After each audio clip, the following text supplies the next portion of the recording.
Entonces son con entonces con 18 de la Federación Mexicana. Bueno, de rock. No sé, es muy por favor, está marcando toda la calle que no es solo un lugar de paseo, también es de relación. Bueno, vale, muy buenas tardes. Les queremos dar la bienvenida en nombre de la librería Juan Rulfo del Instituto de Cultura Económica a Ernesto, perdona, perdón,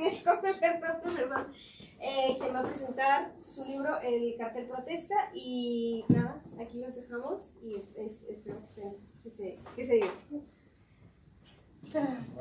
Primero, ¿no? Como... Bueno, primero, no sé, ¿esto funciona? Sí, parece que sí. Sí. Oh.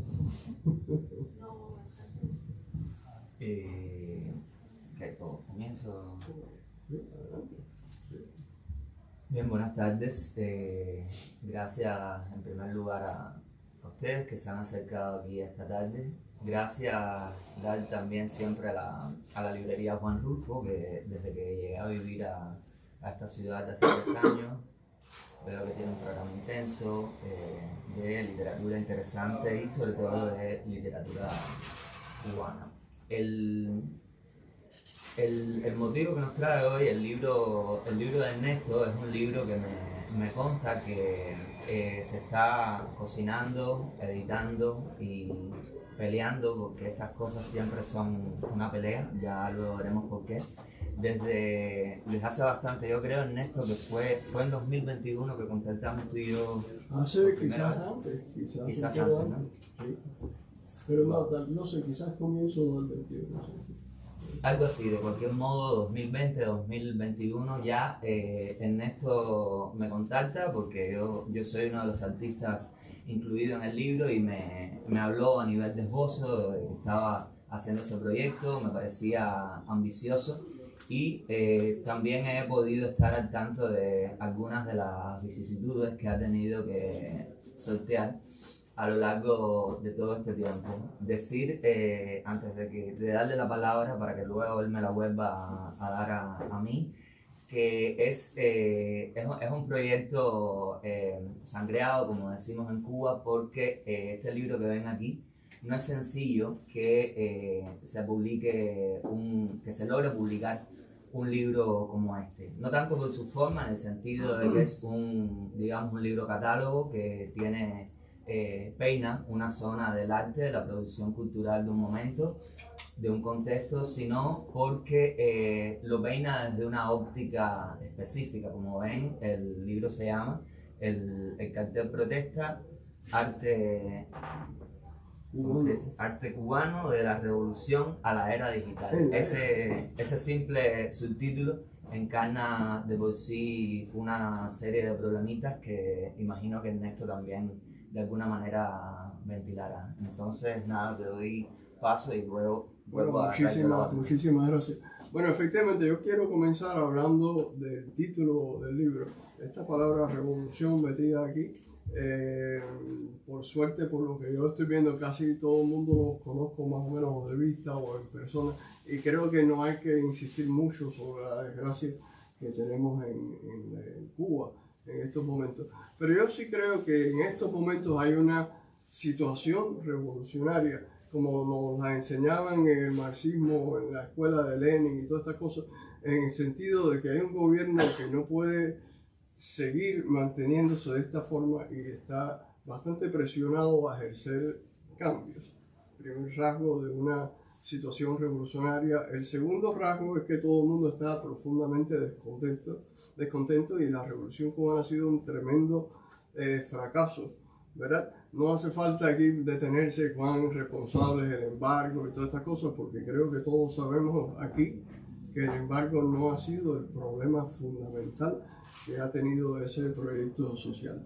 Y yo quería, para explicar este título, usar esta imagen de la diseñadora Claudia Patricia. Ella hizo este diseño estando en Cuba, hoy creo que vive en Brasil, pero bueno, como ustedes ven, es el cuadro famoso de Delacroix, La libertad guiando al pueblo, pero en este caso lo que puso Claudia Patricia fue un teléfono móvil, en la mano, y es la mano con el teléfono móvil lo que está guiando al pueblo.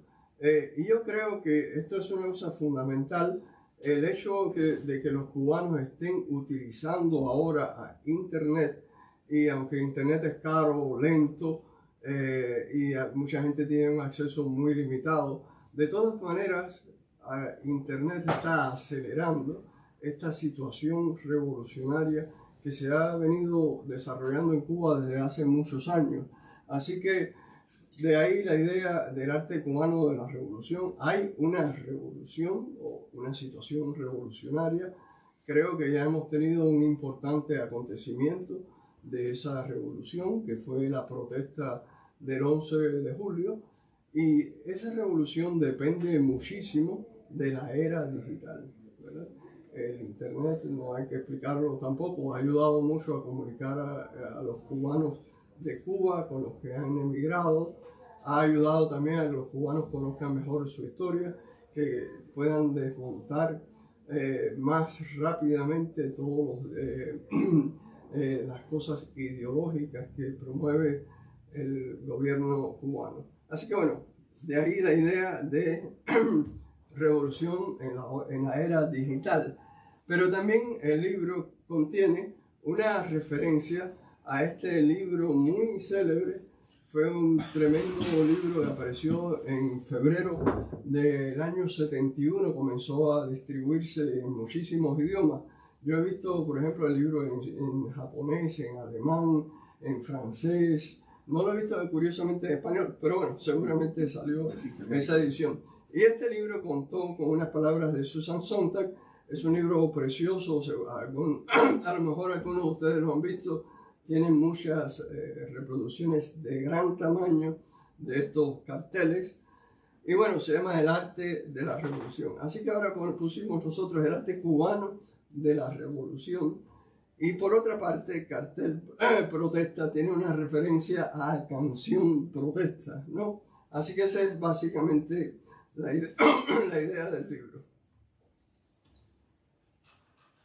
Traje esto por si había que hablar del embargo. Este es un cartel de Gorky Águila, todo el mundo conoce perfectamente a Gorky Águila. Y bueno, esta es una de las críticas que se hacen desde este cartel, ¿no? Una de las ideas del libro es contra mi voz está fatal.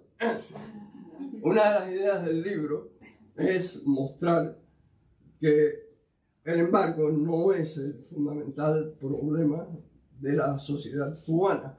Así que Gorky hizo este cartel, Hambre Endémica, mostrando, mejor dicho, cómo la situación de la economía cubana se fue deteriorando históricamente. Y esa es una cosa que quisimos demostrar en el libro. Lo siento por la voz.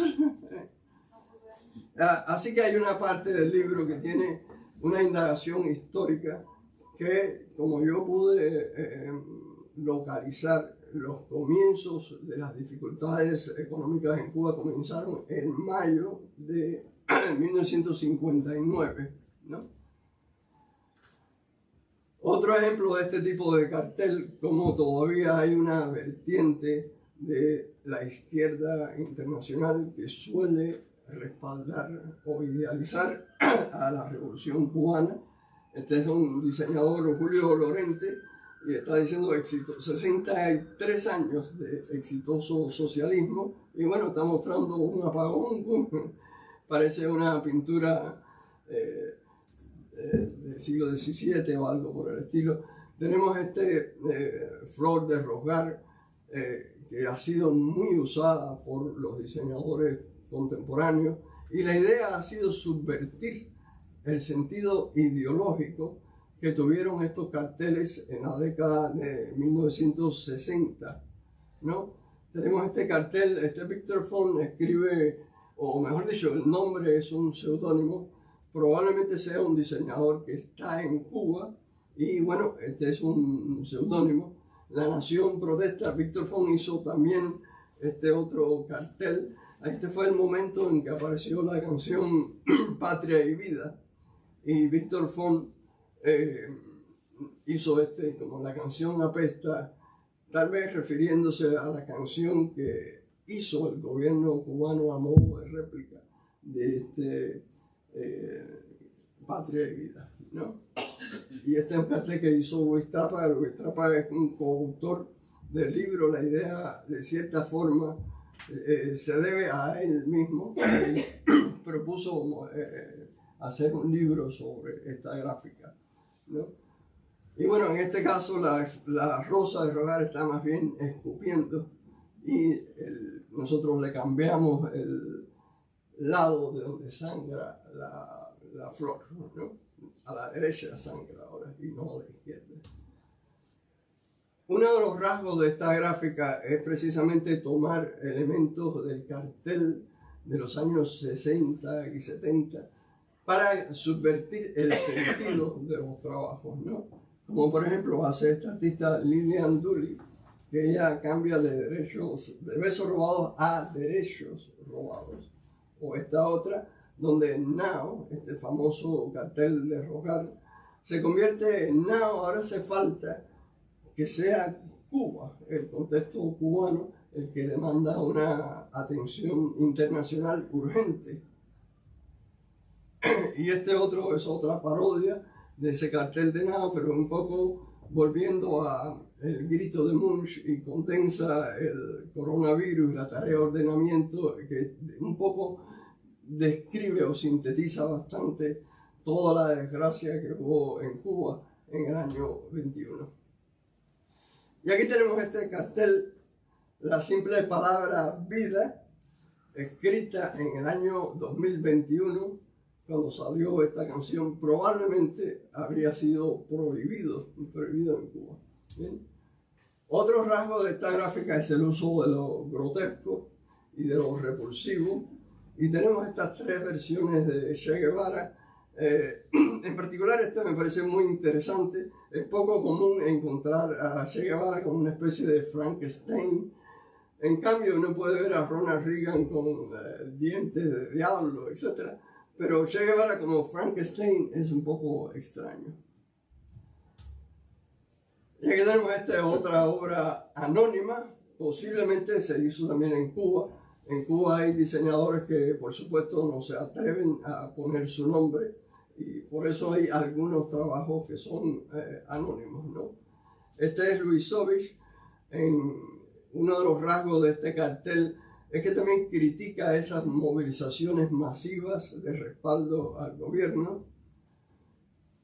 El uso de la hoz y el martillo ha sido otro rasgo, y este diseñador, que es poco conocido y extraordinario, hizo esta obra de un ser humano perdido en estos laberintos de la hoz y el martillo.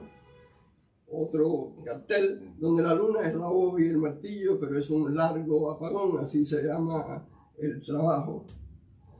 Este cartel es una conmemoración del hundimiento del remolcador 13 de marzo, que todo el mundo posiblemente conoce aquí. Y este es otro cartel de Luis Trapa, con una cita de Fidel Castro que fue muy citada en los años 80. Y este es un trabajo de Julio Llopis Casal que creo que sintetiza muy bien lo que es el totalitarismo cubano, donde, digamos, la Unión de Escritores y Artistas de Cuba, el programa de la televisión, el Partido Comunista, las leyes, todo está cohesionado para reprimir a la población. Este es otro trabajo de Ángel Hernández que muestra cínicamente cómo es el turismo en Cuba. Los partidarios de Che Guevara y los que van a buscar sexo en sus viajes turísticos. Muy interesante este otro trabajo de Eduardo Sarmiento. Es una de las primeras obras de esta gráfica de la era digital. Yo creo que Sarmiento lo hizo en el año 2003 y nos está mostrando parte de la nación que se marcha del país. Y este es otro trabajo de Llopis, en este caso posterior, si no me equivoco, al 11 de julio, y es la decepción que hubo en Cuba a raíz de las protestas del 11 de julio, donde la derecha no prestó la suficiente atención a estas protestas y la izquierda respaldó totalmente al gobierno. Este es otro trabajo de Julio, es una serie que estás haciendo todavía ahora, ¿verdad? Donde claramente el rojo es una especie de lágrima de alguien que está preso, el negro de una persona que falleció y el verde que lo introdujiste hace poco, son personas que se encuentran en libertad condicional.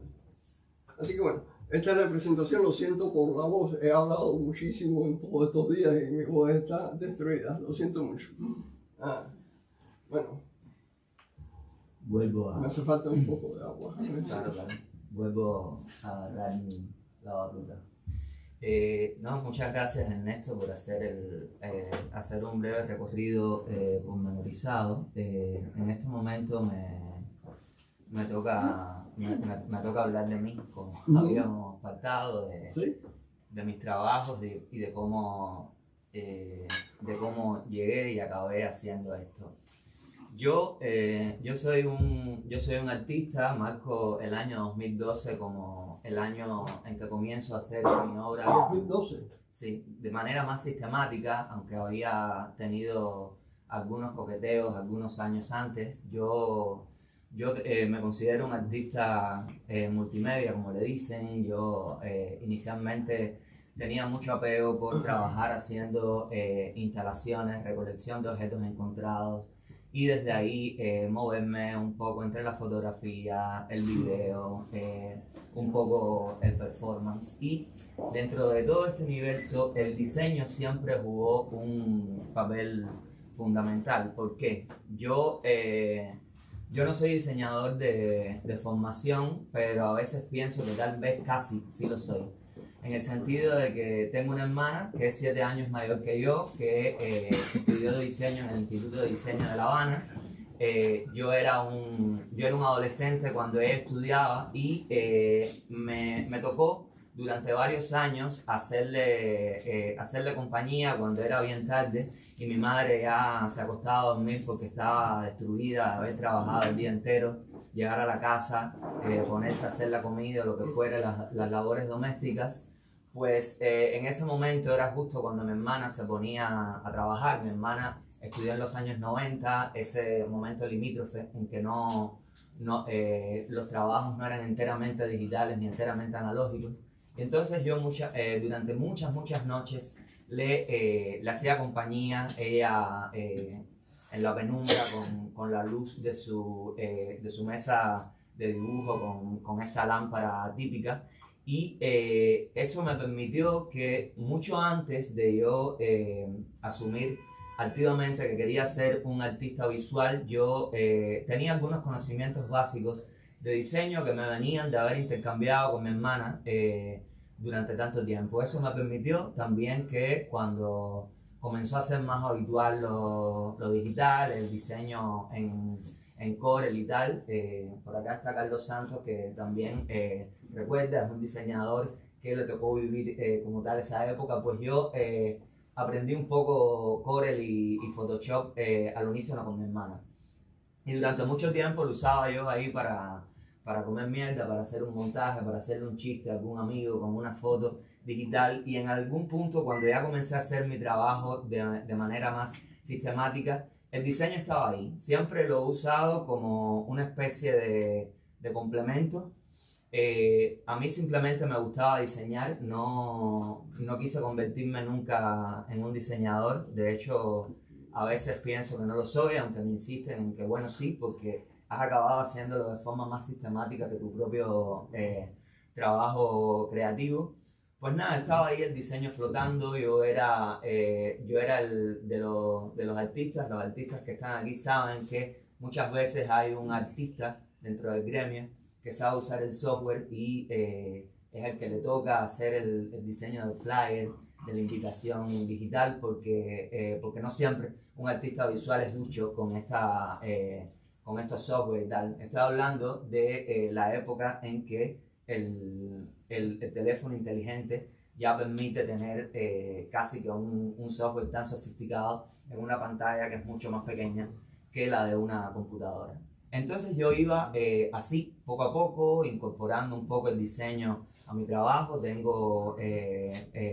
Diseñé algún cartel que se imprimió en serigrafía alguna vez, hice algún catálogo para un amigo. Tuve la suerte de, con un amigo escritor, animar, producir y costear con nuestros propios recursos una revista independiente que se llamó Revista de la Alabanza en Cuba, hasta que llega el mes de noviembre del año 2018. ¿Por qué marco esto como una fecha? Porque anteriormente, el año 2013 o 2014, ahora no recuerdo con claridad, fue el primer año en que las personas en Cuba tenían la posibilidad de conectarse a internet con sus teléfonos inteligentes en los puntos wifi que había por la ciudad. Hasta antes de eso, también muchos aquí recordarán que para conectarse a internet era o en casa de un amigo, o en el trabajo de un amigo, escondido, con una conexión malísima a veces en la universidad. Apenas la gente usaba el tiempo de conexión para revisar el correo electrónico y poco más, pero obviamente hubo como una apertura mucho mayor a las posibilidades de internet. Aquí también está Yanelis Núñez, que la recuerdo en aquel momento, junto con Luis Manuel Otero Alcántara, Leonardo también. Yo los veía a ustedes en aquel momento, yo creo que esto es algo que nunca les he dicho. Yo decía, coño, esta gente han entendido rápido la posibilidad de usar esta herramienta, y yo iba como un poco más lento porque yo sabía trabajar en el software desde hacía mucho tiempo, pero siempre me consideré un internauta torpe. Me molestaba también porque una vez se me jodió una computadora porque un pájaro me cagó la laptop en un parque, casi rompo la laptop. En fin, yo me conectaba a internet muy poco en esa época de conectarse en los puntos wifi, a veces en casa de un amigo que tenía un autohogar, como le llamaban, que era la posibilidad de que Etelsa, el monopolio de las telecomunicaciones en Cuba, te daba la posibilidad de tener un modem y tal, o el tareco que fuera, y te podías conectar con un router desde la casa. Y a veces yo iba a casa de esos amigos, activaba mi wifi, yo ahí revisaba el correo, ya podía ver un poco más Facebook y las redes sociales. Y el otro punto de inflexión ya es noviembre del año 2018, que es cuando ya el acceso a internet era a partir de los datos móviles, no solamente en punto wifi y tal. Eso para mí sí marcó una revolución, por más que deteste la palabra, porque entonces poco a poco, a pesar de ser un internauta torpe, ya como la tenía en mi casa a cualquier hora de la noche, acostado en mi cama, pues entonces descubrí que empecé a revisar las redes sociales mucho más. Empecé a entender las posibilidades de internet más allá de estar dilapidando el tiempo en las redes sociales. Y es también el momento, año 2019, en que se activa de manera fundamental la protesta cívica, la organización a partir de las posibilidades que daban las redes sociales y la comunicación telemática. Son los años, es el año también en que surge el decreto 349, eso implicó el surgimiento del movimiento San Isidro, de algunas protestas tímidas que pudieron organizar algunos artistas, y marcó también tristemente, al menos para mí, el comienzo del éxodo de muchos de mis amigos y colegas artistas que pasaban bastante tiempo conmigo. Entre 2018 y 2019 yo prácticamente todos los meses o cada 2 meses despedí a un amigo o sabía que pronto un amigo se iba a ir, y las razones eran ya no puedo más, nos timaron con el decreto 349, este país se va a volver invivible. Y ahí estaba yo sin la idea clara de querer salir de Cuba, ni mucho menos, pero con ganas de estar ahí, no sé si por estar cerca de mi familia, si por alguna especie de compromiso inconsciente de que me iba a tocar vivir lo que vino después en el año 2020 con la pandemia, el acuartelamiento en San Isidro, 27N, y bueno, luego en 2021, el 11 de julio, las protestas ya a nivel nacional. En este momento es que yo empiezo a hacer algunos de los trabajos que Ernesto mostró en su presentación. Yo decía que una serie, pero de algún modo son varias series que van surgiendo como afluentes de un núcleo común, que es el hecho de que yo aprendí, entre las cosas que aprendí a trabajar desde mi teléfono. Yo no tenía un teléfono muy sofisticado, pero la tecnología en ese sentido me ayudaba. Son los años en que surgen Canvas, otras de estas aplicaciones que hoy por hoy son como muy usuales. Ese era el momento en que estaban, surgiendo y empezaban a ser una posibilidad. Adobe, el emporio que tiene Photoshop, Illustrator y tal, saca Adobe Express, que es como un comprimido de todas las posibilidades estas. A pesar de estar en Cuba, a mí me llegó por la publicidad de YouTube. Así fue donde la vi la primera vez y vi que se podía descargar gratuitamente, y así comencé a trabajar en el teléfono, y sin darme cuenta no solamente trabajaba en mi laptop, sino que trabajaba en el teléfono. En ese sentido, yo por un lado creé una serie que se llama Aforismos Ensartados, que son estos pósters digitales que están que tienen el componente textual, es fundamental, ¿no? Yo identifiqué un poco con la tradición del cartel, el cartel que en Cuba es como más bien valorado, este cartel de la influencia más europea, suiza, el texto limpio, una tipografía sans serif. Pues en ese sentido yo identifiqué esta fuente que se llama Bebas. Vi que me di cuenta que muchas personas la usaban, y un día me di cuenta que es la fuente del cabezal de Netflix, que también empezaba a ser bien popular. Y yo me dije, voy a hacer una fórmula y voy a tratar de sacar por ahí lo que no me puedo sacar de dentro de una manera más sencilla y que me tomaría tiempo ponerme a escribir un texto o hacer cualquier cosa. Así comenzaron esta línea de trabajos, y casi simultáneamente, en algún momento luego del allanamiento en San Isidro, el 27N, justo cuando Luis Manuel Otero estuvo secuestrado, creo que en el Fajardo, fue donde estuvo en el Calixto, no, anterior al Calixto García, creo que estuvo en el Fajardo, el mismo día, 27 de noviembre, lo habrán soltado el 29 o así.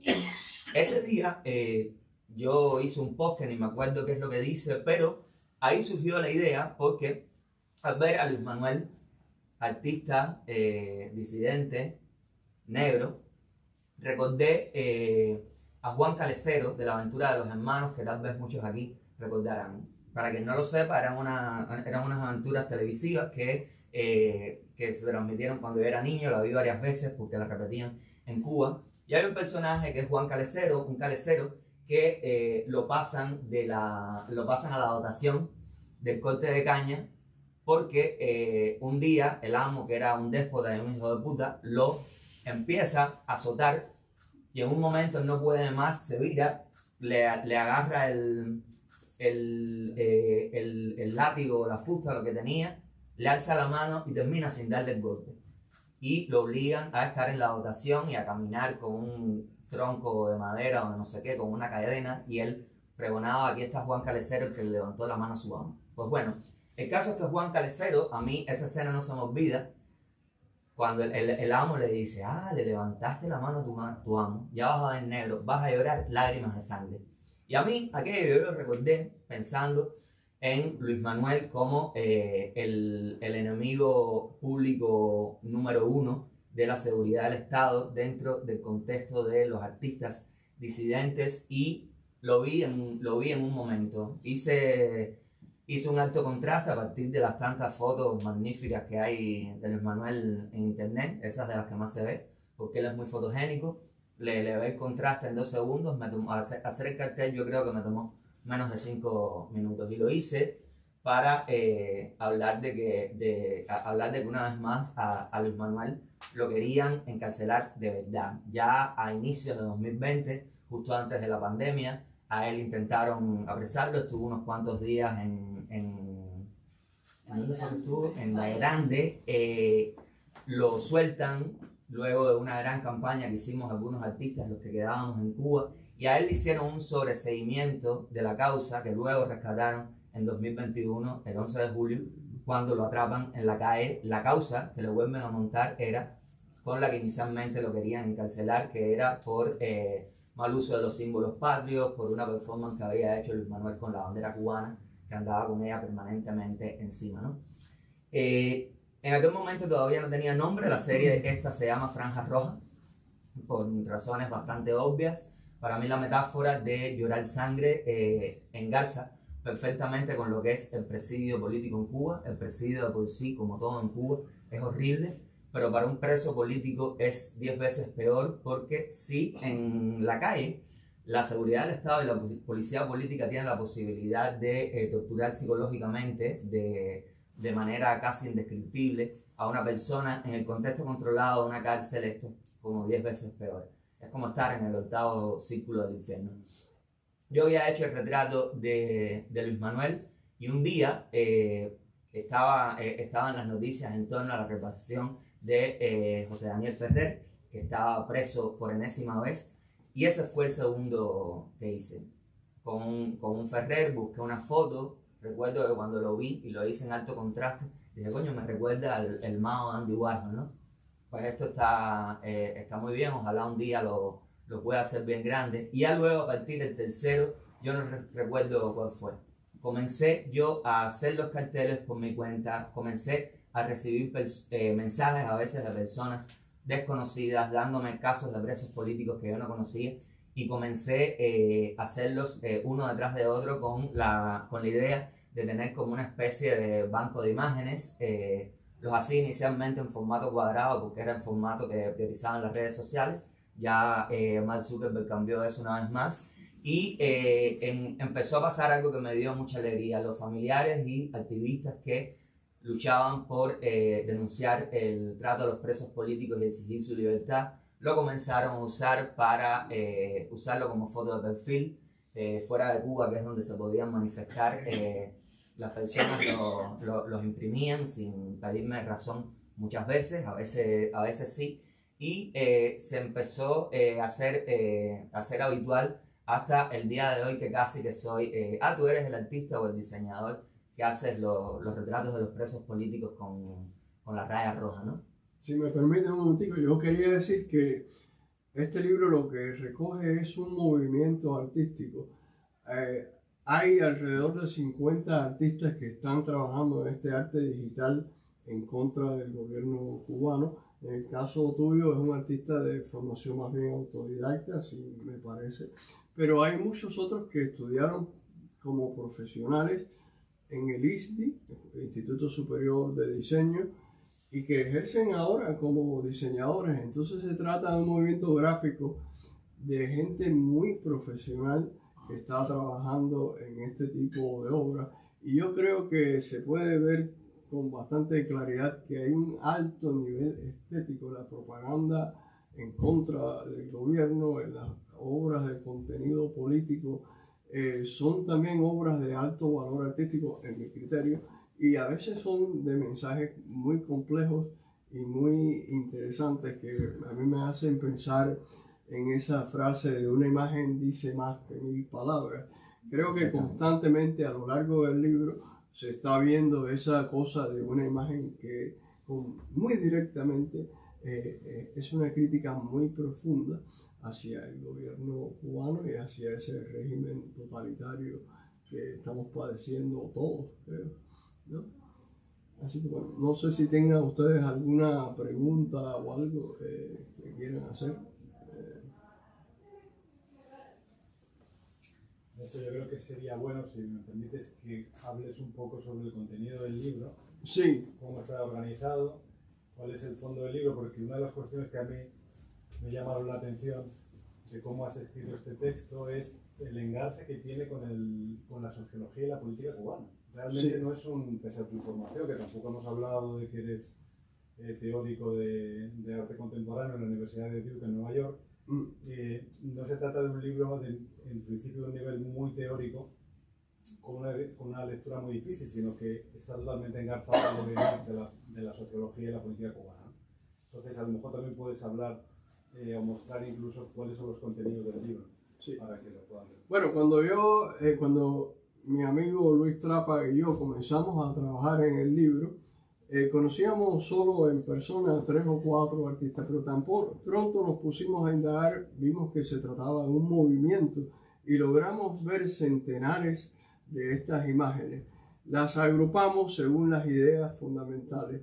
La primera, la apropiación que están haciendo estos artistas de la gráfica cubana de los años 60 y 70 para subvertir el sentido político que tuvo esa gráfica.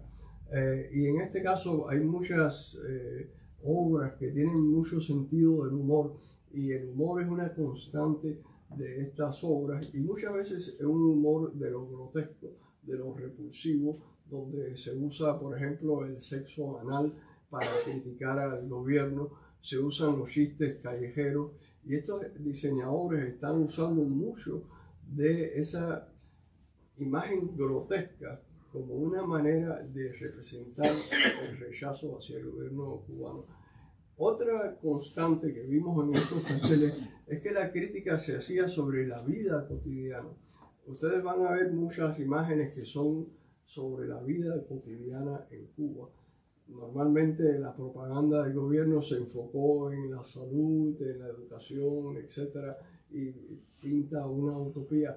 Estos carteles que son sobre la vida cotidiana, sobre las dificultades para conseguir alimentos, sobre la prostitución en Cuba, sobre la corrupción de toda la sociedad, habría que decir.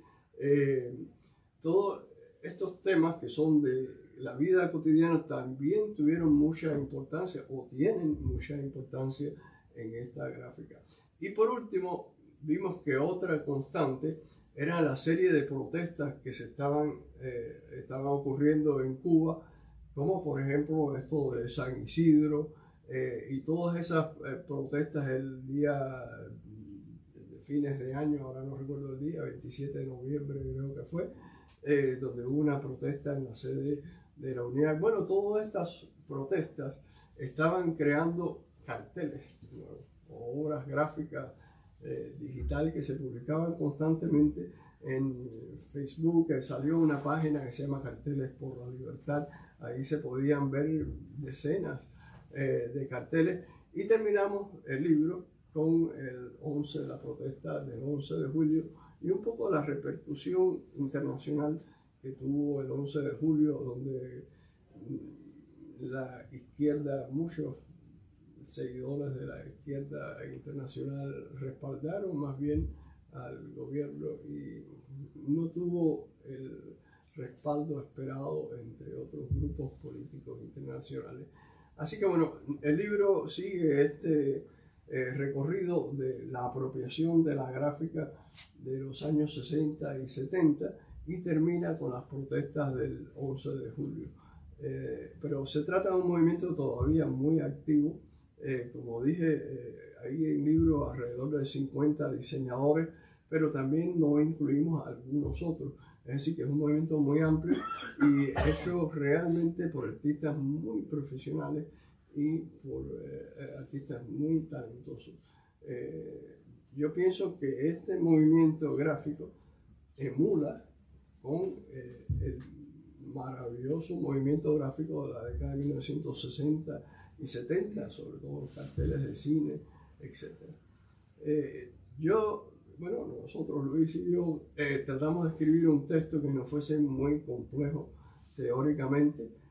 Yo me apoyé fundamentalmente en las publicaciones académicas que salen en los Estados Unidos y en el Granma, los periódicos oficialistas del gobierno. Esas son las referencias fundamentales. Yo quería hacer una crítica al gobierno cubano acudiendo precisamente a las publicaciones del gobierno cubano y, en mi opinión, las publicaciones universitarias norteamericanas, que son muchísimas. Hay centenares de libros sobre Cuba y la Revolución Cubana, y en la mayoría de los casos uno se tropieza con que las críticas a la Revolución Cubana suelen ser bastante tenues, mientras se suele ensalzar el proyecto social. Así que con estas referencias, que tienden a ser favorables al gobierno cubano, nosotros quisimos hacer un texto radicalmente en contra del gobierno cubano. Era un poco parecido a lo que hacían los artistas, que tomaban los carteles de los años 60 y los convertían en obras radicalmente en contra del gobierno. Yo quisiera hacer un comentario Sí. Respecto a esto que dices, Ernesto. Cuando es un tremendo piropo que, viniendo de ti, que tú digas que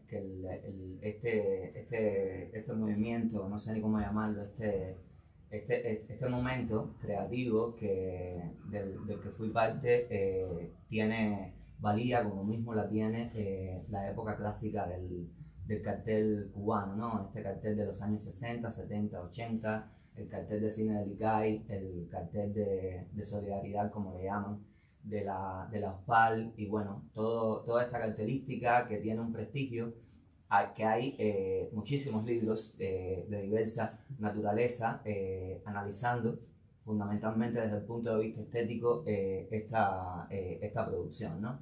A mí me parece que si hemos logrado llamar la atención de alguien como tú y Luis Trapa es por esas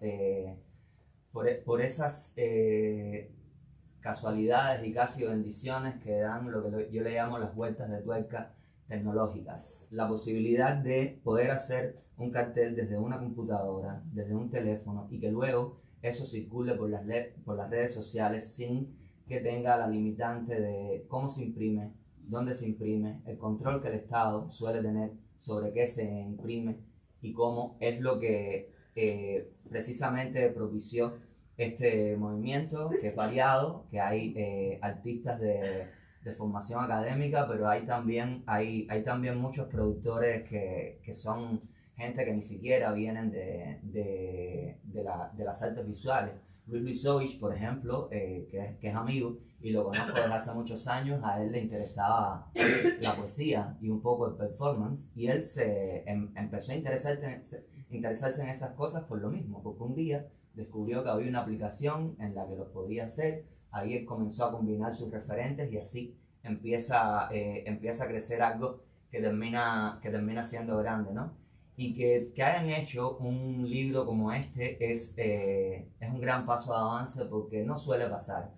Tristemente, el espacio académico en todo el planeta, las redes de relación y clientelares y de alianza que hay entre la academia, la izquierda y el gobierno cubano, hace que el grueso del contenido que se produce y de los libros que se editan y se publican sobre cartel y póster cubano va en una dirección que ya decía, es estética, rara vez incomoda. Por supuesto que casi siempre los mismos carteles a lo que hacen alusión es a la propaganda de los intereses del régimen, porque tuvieron ese monopolio durante muchos años hasta que llegó esta posibilidad y nada, que me parece una bendición que te hayas tomado el tiempo en todos estos años de hacerlo, y bueno, a Nacho por haberlo acogido en Hurón Azul.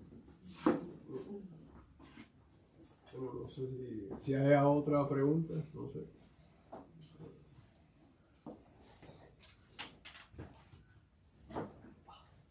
Algo que quieran saber, algo que les dé... Bueno, yo quería decir que muchos artistas que trabajan en Cuba empezaron trabajando con sus teléfonos, y eso fue para mí muy impresionante. Yo no vivo en Cuba, por supuesto, y me sorprendía. Por ejemplo, hay un artista, Gorky Águila, que todo el mundo conoce, director también del grupo Porno para Ricardo. Bueno, Gorky Águila tiene una producción gigantesca, cientos de carteles, es impresionante, pero todo ese trabajo está hecho con su teléfono. Para mí es muy llamativo esa característica. Lo mismo ocurrió con Luis Luisovich, que no tenía un ordenador, él trabajaba con su teléfono. Es realmente muy interesante ese otro fenómeno. Sí. Quería preguntar cuántos, porque llegué un poquito tarde, quizás lo dijo al principio, decir cuántos diseñadores están en el libro, diríamos que de alguna manera cuántas piezas existen, digamos, catalogan este periodo, imagino que este periodo 2020-2024, pero si puedes entender un poco sobre todo sobre este tema. Bueno, yo diría que hay más de 350 imágenes, pero desestimamos muchísimas porque a veces no se ajustaban con el tema que estábamos discutiendo en el texto, o también porque no nos parecía suficientemente bueno el trabajo. Y también incluimos los antecedentes de esta gráfica contestataria.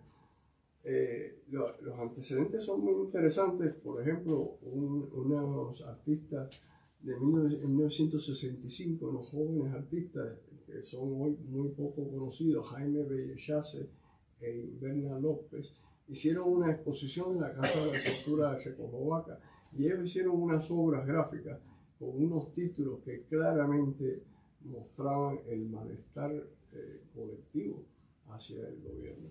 Fue una exposición que duró solo una noche. Según el testimonio de Inverna López, hubo una larga aglomeración para ver las obras. Quedó cerrada al día siguiente. Hubo un libro de firmas donde muchísimas personas se atrevieron a hacer críticas al gobierno, y esto es un antecedente evidente de esta gráfica que se hizo más tarde. Así que dedicamos todo un capítulo a esos antecedentes. También durante la década de 1980, aquí está Lisette, que ella trabajó muchísimo, seguramente sabe mucho más que yo sobre el tema, que hubo toda una gráfica que se realizaba para promover las exposiciones de los jóvenes, que era también una gráfica muy radicalmente en contra del gobierno. Y bueno, hicimos esa especie de historia de los antecedentes. Así que resumiendo un poco, yo creo que hay unos 50 artistas, no estoy muy seguro, pero la verdad que no los he contado, pero más de 350 imágenes, y hay artistas que sencillamente decidimos no incluir. Otros artistas que no me permitieron publicar las obras, que tuvieron miedo, y me dijeron, no pongas mi trabajo ahí. Así que se trata de un movimiento muy amplio y hay mucha gente que trabaja de manera anónima. Yo conjeturo que se trate de artistas diferentes, pero no lo sé. Así que, como digo, es un movimiento muy tremendo que de cierta manera ha pasado inadvertido, porque como estamos viendo constantemente en Facebook y todo esto, pues es ya muy cotidiano, y yo creo que hace falta llamar la atención sobre ese fenómeno, que casi me parece exclusivo de Cuba. No estoy muy seguro, pero creo que no siempre uno va a encontrar un país donde los problemas políticos sean tan graves, donde sea tan difícil expresar públicamente una opinión contraria al gobierno, y que al mismo tiempo haya decenas de artistas muy bien formados trabajando en ese tipo de obras. Es también, por supuesto, un movimiento internacional. Hay artistas que viven en Suiza, otros en Miami, otros en España, en fin, en México y en Cuba. Quedan menos porque muchos han emigrado. Cuando empezamos a trabajar, Yopi estaba en Cuba, pero también muchos otros que se fueron, sobre todo después del 11 de julio. Bueno, nos quedan 5 minutos. Sí, Marco. Preguntita, creo que más o menos contestaste, pero la circulación entiendo que es sobre todo a través de redes sociales. Así mismo, sobre todo, ¿no? Sí. Esa plataforma sobre todo. Sí, apenas hay chance de que esos carteles se publiquen en Cuba. Incluso cuando en Cuba hay toda una vertiente del arte cubano que es aparentemente crítica al gobierno, pero que se distribuye sobre todo para el mercado internacional. Esas obras antigubernamentales que se exhiben en Cuba son, yo diría, todavía muy timoratas comparados con los carteles. Estos carteles no tendrían espacio en ese tipo de obras que hacen algunas críticas lúdicas, a veces acudiendo a cosas muy ambivalentes. Bueno, eso se puede exportar y se puede exhibir en Cuba. Estos carteles muchas veces son muy elocuentes y no creo que puedan exhibirse en las galerías cubanas. Y hay algunos que se han logrado imprimir, pero la mayoría son obras digitales, hechas para que circulen, sobre todo en Facebook, Instagram y todas estas cosas.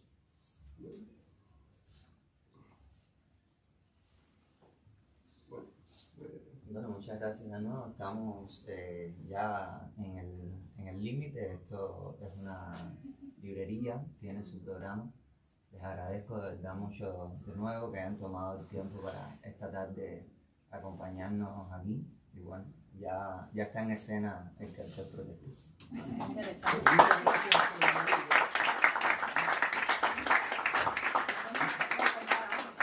Sí, se puede comprar, sí.